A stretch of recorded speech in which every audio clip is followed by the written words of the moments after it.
আসসালামু আলাইকুম।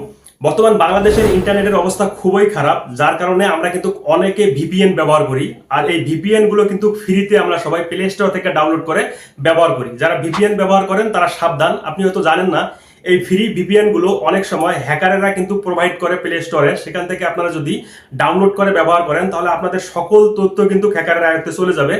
তো বাংলাদেশে বর্তমান সব থেকে গুরুত্বপূর্ণ এবং ইম্পর্টেন্ট দুইটা ভিপিএন আছে, যে দুইটা ভিপিএন যদি আপনারা ব্যবহার করেন 100% নিরাপত্তার সঙ্গে আপনারা ব্যবহার করতে পারবেন। এই ভিপিএনটার মধ্যে সব থেকে উন্নত মানের একটা ভিপিএন এর সঙ্গে আজকে আপনাদেরকে পরিচয় করে দেবো। আজকের ভিডিওটা অবশ্যই শেয়ার করবেন, কারণ এই ভিপিএনটা ব্যবহার করার কারণে অনেকের ফেসবুকের কিন্তু সমস্যা হতে পারে, অনেকের গোপন তথ্য কিন্তু ক্লিক হয়ে যেতে পারে। তো কোনটা ভিপিএন আপনারা ব্যবহার করবেন স্ক্রিনটাকে লক্ষ্য করুন, শিখতে পারবেন। যারা বাংলাদেশ থেকে ভিপিএন ব্যবহার করবেন তাদেরকে আমি সাজেস্ট করব আপনারা এই ভিপিএনটা ব্যবহার করুন। এটা ব্যবহার করার জন্য আপনারা আপনাদের মোবাইলে থাকা প্লে স্টোরটাকে ওপেন করবেন। ওপেন করার পর এখানে যে সার্চ বারটা আছে, এখানে আপনারা সাইটটা এক লিখবেন।